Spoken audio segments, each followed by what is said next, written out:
Hello, everyone. This is Muntaha Shah, your very own host for the SharePen's Officials podcast. Mental illness is a physical illness of the brain that causes disturbances in thinking, behavior, energy, or emotion that make it difficult to cope with the problems that we encounter in our daily life. Research shows some causes of these diseases, which can include genetics, brain chemistry, brain structure, experiencing trauma. Let's learn few powerful things from our guest, Dr. Rahul Lalit Khemani. He's a consultant psychiatrist. He has completed his DNB in psychiatry from Tamil Nadu. He currently offers consultation at Heart and Mind Clinic in Borivali. Dr. Sahab has a special interest in the area of child mental health, de-addiction, and psychotherapy. Dr. Sahab, we are honored to have you with us today. Thank you, SharedPen, and thank you, Muntaha, for such a beautiful introduction. You're most welcome. So let me start by asking you that what mental health is actually. How can it be defined? So, just like how we look at physical health, the way we take care of our body, we exercise, we eat well, we practice a good, healthy routine for ourselves, for a physical routine and health, the same way mental health is. Mental health is taking care of the mind. Now, unfortunately, it's not a predefined space, but it is all those neurochemicals as you were speaking about. So, what happens is that our mind is also very sensitive. It is part of our brain which understands the emotions, it understands the thoughts, and leading to the behavior that we express then. And mental health is basically taking care of this mind, because we usually take it for granted. It's sometimes I gave this analogy of calling it as an elephant in the room. It's something that is seen by everyone, experienced by everyone, but somehow nobody wants to acknowledge it. No one wants to accept it, that yes, they could be also having a stressful time, that they could be having a difficult time. They all think that this is kind of like a part of their strength, but that's not true. That's not exactly how it looks like. For example, when you have a fracture, you go to a orthopedic, that is a bone doctor. Does that mean that you are weak? Even our cricketers or any other sports player, or even any other politician or something, can have a fracture.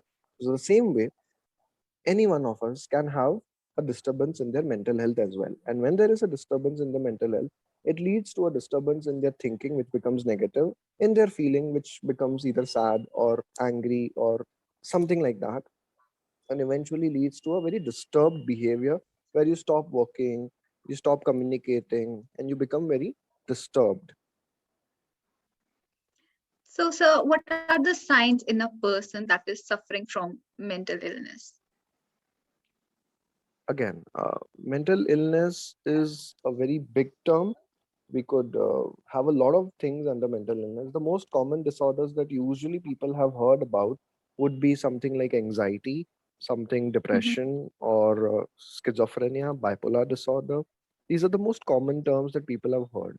But for example, in anxiety, people experience some kind of restlessness, some physical symptoms where they have fast heartbeats, they start sweating, they feel their hands and feet getting cold, they feel very scared, they feel fearful of dying or something.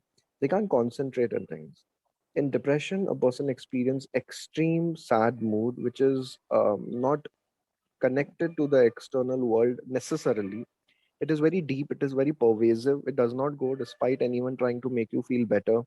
Along with that, there is no energy in the body to do anything. There is no interest in previously pleasurable activities people would enjoy, for example, going out or talking with friends or something, and now they don't enjoy any of those things.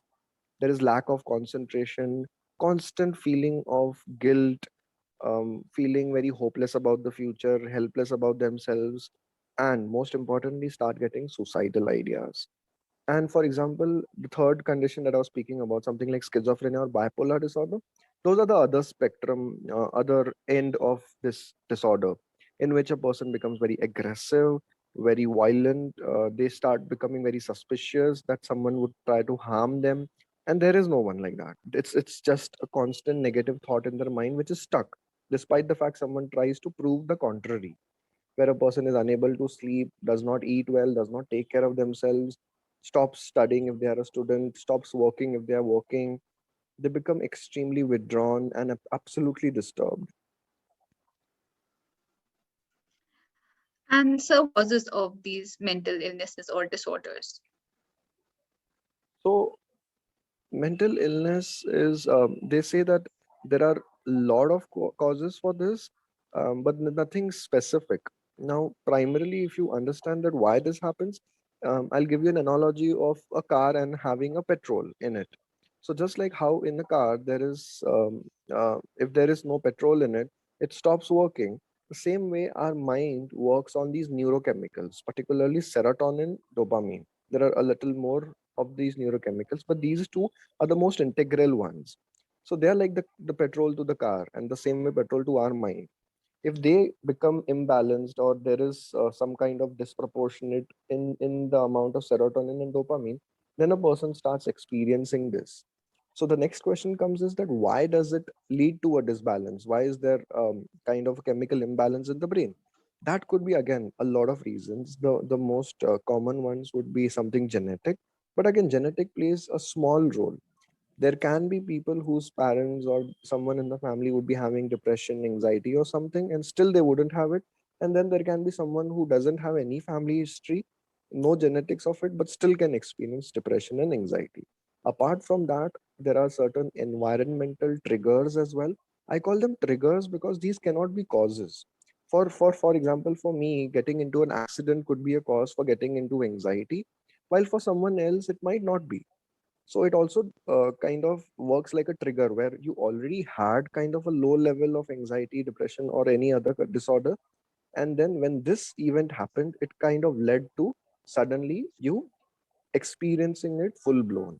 So external triggers can be something like death in the family, something like currently how it's going on, the COVID situation outside, or something big like you migrate from one state to the other, or something like that. For example, a big change in your life, basically a small change can also be a trigger for people who are maybe emotionally sensitive. And so, how can these mental illnesses be prevented or cured? What remedies are helpful in curing mental illness? Excellent question, and this is, I think, the need of the hour.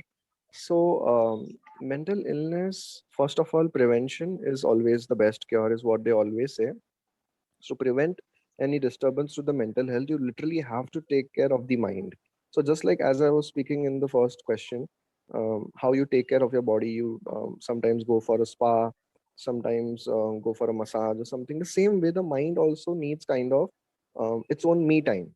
So a lot of us in this daily work hassle, study hassle, all these things happening constantly with us, parents becoming competitive, we don't get time for ourselves. We don't do anything for ourselves. We primarily are just focused about our goals. That's a good thing.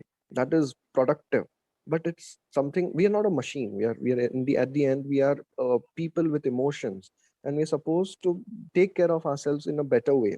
So it's sometimes okay to take a break, to pause for a while, maybe go for a small walk. And I'm not talking of the yearly breaks that we think of, like okay, I went to some hill station and done. I'm done for the break now. I'm not going to take any more breaks. No, it's something that happens every day. Like you listen to some soft soothing music, you try some meditation, some yoga, a very healthy work life balance, exercising every day for approximately 20-30 days, and most importantly maintaining a good sleep hygiene, that is sleeping at the same time, waking up at the same time, making sure that no use of gadgets, particularly because the use of so much of social media is causing a lot of distortions in people's thoughts, clarities, mind, everything. Coming to the second part of the question, that is how to cure mental illness. So there are two ways to look at it. Number one would be therapy. Therapy is something that is extremely effective, and for in simple words you can even call it counseling. But It's not just counseling. Counseling would be just talking to a person, helping them express themselves. It's kind of like catharsis. But therapy is where you work on the particular thoughts in a person's mind, help them rationalize and look in a different perspective. And beyond therapy, sometimes in certain situations, we do require to correct the chemical imbalance using certain medications as well. A lot of people have a lot of myths about these things. Like, for example, they say that these medicines are sleeping pills, these medicines are harmful, you get addicted to them, and things like that. But that's not true. I would rather, in fact, I explain it in this manner that these medicines are like vitamins. Like, just how if there was a vitamin deficiency or maybe a hemoglobin deficiency, you would have to take iron tablets. So, the same way, right now, imagine that your mind has this serotonin or kind of deficiency or any other neurotransmitter deficiency, and these medicines are just supplementing that. So, once that happens, your mind gets energy to work on itself. So, a lot of people ask me, is it the medicines that are making me feel better? I say no. It's rather you utilizing that medicine and making yourself feel better. So that's how it works. Okay. So, at the end, what message would you like to give to our viewers for a strong mental health? I would begin by stating my favorite quote that it's okay to be not okay. Because there are days when you feel low, and nowadays it has become a huge outcry that you can never feel low, you cannot feel sad. If in case you feel low, then it is immediately a concern or something. No. For example, in this COVID situation, there was so many instances, people losing their uh, families, Loved someone one, losing their family job. members. Precisely. It was very difficult. And in those situations, it is okay to take a back step and take time to reflect upon what is happening and how to deal with all this emotional distress that you're experiencing. And yes, when it goes overboard, when it starts affecting you in a very deeper manner, then we always are there to help. In fact, since the COVID period, uh, treatment for mental illness has become so easy. You just have to pick up your phone, search psychiatrist, and there are online consultations available. There are offline doctors available throughout the country ready to help you. In fact, even us doctors, we do go and take help when we require to. So why not everyone else as well? Let's fight all of us together to destigmatize mental illness, because unless and until we don't take an active step, the younger generation that is coming is never going to pick on it, and we're not never going to learn about it, because that's how we were never taught about it. Our parents would always keep telling us that it's okay, this is nothing, depression, anxiety is nothing, we have seen much worse things. Yes, maybe y'all have seen much worse things, but why not take the easy route when you have it? And why always strive or go for the hard one? It's okay to take care of yourself once in a while, I think. Yes. Very well said. Thank you, Dr. Saha, for enlightening us. We appreciate having this mysterious area clarified. Welcome, So, it Muntaha. is a great pleasure. I'm so sorry for interrupting. Go ahead. Yeah, continue.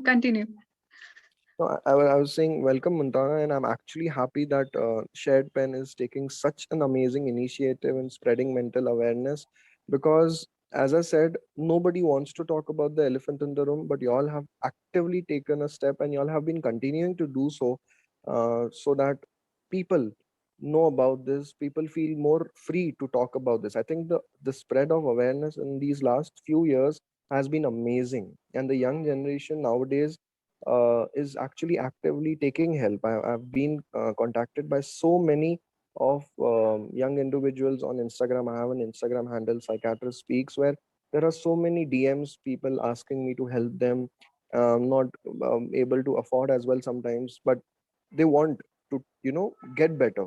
And I think that's the priority today. Thank you so much. And it was a great pleasure to be hosting today's episode, which provided a valuable opportunity to highlight the positive steps that can be taken to promote mental health and well being. I am sure today's discussion also highlighted the various barriers that can at times prevent us from different backgrounds from seeking and accessing help with mental health issues. Discussions like this are important in building understanding of the fact that mental health issues affect people from all walks of life, men and women from all socio-economic backgrounds. Promoting mental health and well-being requires an understanding of cultural diversity, including respect for differences and a willingness to learn and acceptance of different ways of viewing the world. Language barriers, underemployment, unemployment, isolation, and separation from family are often associated with mental health problems such as anxiety and depression, and can be felt acutely by new migrants. Cultural differences, homesickness, discrimination, the stigma of seeking assistance, and most importantly, lack of knowledge of available support can aggravate these problems. Let me enlighten all of you with some steps that will help towards achieving a good mental health. Develop your relationships with friends, family, colleagues, and neighbors, as these connections support you and enrich your life. Be aware of the world around you and see the beauty in everyday and unusual things. Reflect on them to appreciate what matters to you. Try something new or rediscover an old interest or take on a new responsibility or challenge. Learning inspires confidence.